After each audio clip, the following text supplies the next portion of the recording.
खड़े होके मूव करते हुए अगर किसी को भी हल्का सा डिजी लगे, because I think lot of people would have fasted yesterday, तो आप मुझे बता दीजिएगा और आप बैठ जाइए, हल्का सा पानी पीजिए, और जब आपको कंफर्टेबल लगे आप फिर वापस आ जाइए। तो किसी भी मूव में अगर आपको थोड़ा सा डिजी लगता है, ऐसा लगता है कि वो नहीं हो पा रहा है, चाहे वो कैसे भी मूव हो, आप रुक जाइए, उसी मूव में अपने आप को पुश नहीं करें। तो आइए स्टार्ट करें।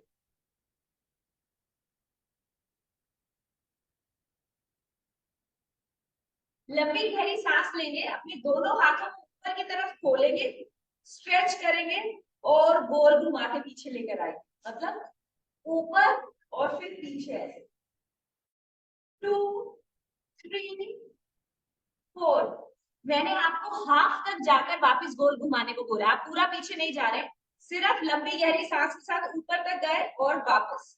पूरा राउंड नहीं है, फुल राउंड नहीं है अभी, सिर्फ हाफ। ऊपर जाएंगे और वापस, ऊपर और वापस, ऊपर और वापस। 7, 8। जितनी लंबी गहरी सांस ले सकते हैं उतनी लंबी गहरी सांस लेंगे। इनफैक्ट अपने हाथों को उतना ऊपर लेकर जाएंगे जहां तक सांस ले जा रहे हैं, मतलब सांस के साथ अपने हाथों को ऊपर लेकर जाएंगे। सांस छोड़ते हुए नीचे, सांस भरते हुए ऊपर।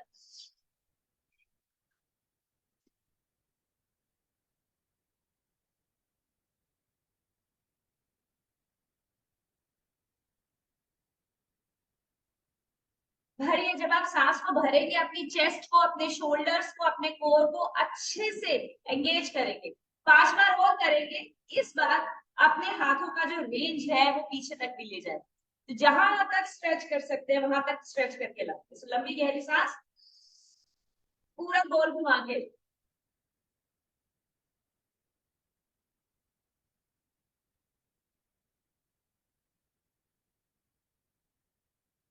अब हम ऑल्टरनेट डायरेक्शंस में हाथों को घुमाएंगे, मतलब दोनों हाथ इकट्ठे एक साथ नहीं, ऊपर नीचे ऐसे।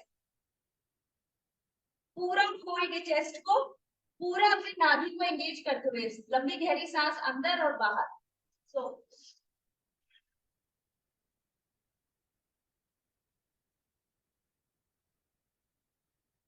सांस लेंगे, सांस छोड़ेंगे।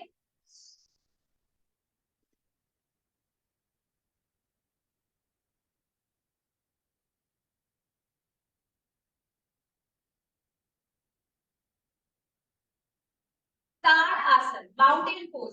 लंबी गहरी सांस के साथ अपने पंजों पे ऊपर आ जाएंगे, सांस भरते हुए ऊपर उठेंगे, सांस छोड़ते हुए होल्ड करेंगे, और उसके बाद फिर सांस भरते हुए और सांस छोड़ते हुए उस पोजीशन पे नॉर्मलाइज कर लेंगे। करेक्ट। आइए, लंबी गहरी सांस, अपने पंजों पे ऊपर आएंगे, अपनी हील्स को बिल्कुल ऊपर उठा लेंगे, सांस भरते हुए ऊपर, सांस छोड़ के अच्छे से स्ट्रेच कर लीजिए, अपने हाथों को डब के लिए फिंगर्स को ऊपर खींचिए, खींच के रखिए। अगर आप चल सकते हैं तो खींच के चलिए। 1, 2, 4, वापस। 1, 2, 3, 4, 1, 2, 3, 4, वापस। 1, 2, 3, 4। त्रिकोण आसन, ट्रायंगल पोज। हम साइड में जाएंगे, लेकिन ध्यान रखिएगा कि आप आगे और पीछे नहीं जाएंगे। आप अपने कोर को एंगेज करते हुए, ऑब्लिक से एंगेज करते हुए साइड में जाके स्ट्रेच करेंगे। सो लंबी गहरी सांस, सांस भरते हुए, सांस को छोड़ते हुए, एंगेजमेंट यहीं से लेकर आएंगे, शोल्डर से नहीं जाएंगे, और अपने दोनों पंजों को आगे की तरफ रखेंगे, अपने दोनों पंजों को खींच के आगे की तरफ रखेंगे, घुटनों को बिल्कुल भी बेंड नहीं करेंगे, यहां तक कि जहां तक आप जा सकते हैं ना सिर्फ वहां तक जाएं, चाहे आपके हाथ घुटने तक रहे, शिन तक रहे, हील तक भी नहीं पहुंचे। कोशिश कीजिएगा कि आपकी दोनों टांगों में अच्छे से एक खिंचाव चाहिए, वो मिल पाए आपको, पूरी बॉडी अच्छे से साइड में जाके स्ट्रेच करे। अगेन ये सभी के सभी जो मूव्स है इनमें आपकी कोर का कंट्रोल बहुत जरूरी है, तो कोशिश करके अपने कोर का कंट्रोल बना के रखेंगे, उसी कंट्रोल से आप बहुत देर तक होल्ड कर पाए। लंबी गहरी सांस, पंजे आगे की तरफ, सांस छोड़ते हुए साइड से नीचे, जहां तक भी आपका हाथ जा सकता है। अगर आप अपनी पूरी हथेली नीचे रख सकते हैं तो स्ट्रेच करते हुए नीचे, लेकिन घुटने नहीं मुड़ेंगे, घुटनों को नहीं मोड़ेंगे। कंफर्टेबल है? ऊपर देखिए, अपने हाथों की फिंगर्स की तरफ ऊपर स्ट्रेच कर, लंबी गहरी सांस, सांस भरते रहिए, छोड़ते रहिए। आपका जो ये शोल्डर्स है, चेस्ट है, ये ऐसे खुला रहेगा, पैरेलल रहेगा आगे की तरफ। वापस सांस भरते हुए, सांस छोड़ते हुए साइड में स्ट्रेच, लंबी गहरी सांस। देखिए कहां तक खोल के आप पूरा स्ट्रेच फील कर सकते हैं अपने ग्लूट्स में, काफ्स में, खोल के सामने की तरफ। हथेली नीचे रख सकते हैं, पंजों को पकड़ सकते हैं, तो खोलिए ऊपर की तरफ, पूरा स्ट्रेच फील कीजिए काफ्स में, हैमस्ट्रिंग्स में, ऊपर।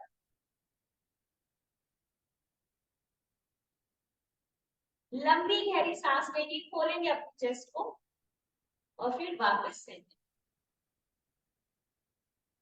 अगर हम सूर्य नमस्कार स्टार्ट करते हैं, सबसे पहला पोज जब सूर्य नमस्कार में हम ऊपर की तरफ जाते हैं और उसके बाद पीछे की तरफ स्ट्रेच करते हैं, वो सभी लोग जिनको सर्वाइकल स्पॉन्डिलाइटिस है वो बिल्कुल पीछे नहीं जाएंगे।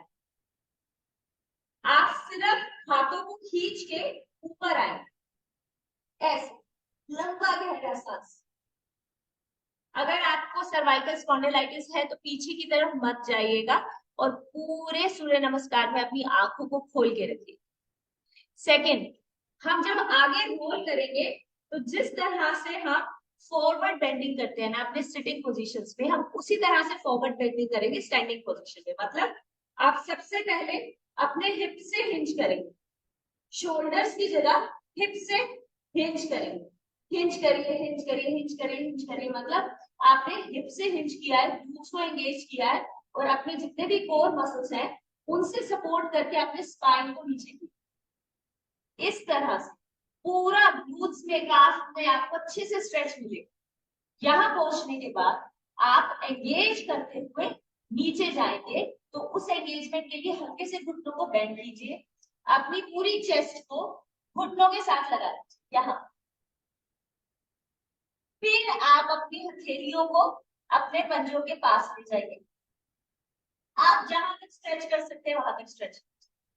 इस कनेक्शन के साथ इस तरह से आपकी कमर पे कभी भी प्रेशर नहीं आएगा। रेदर आप इस तरह से जब अपनी स्पाइन को स्ट्रेच करेंगे तो बहुत हेल्पफुल होगा आपको। कोर को अच्छे से एंगेज करके रखेंगे,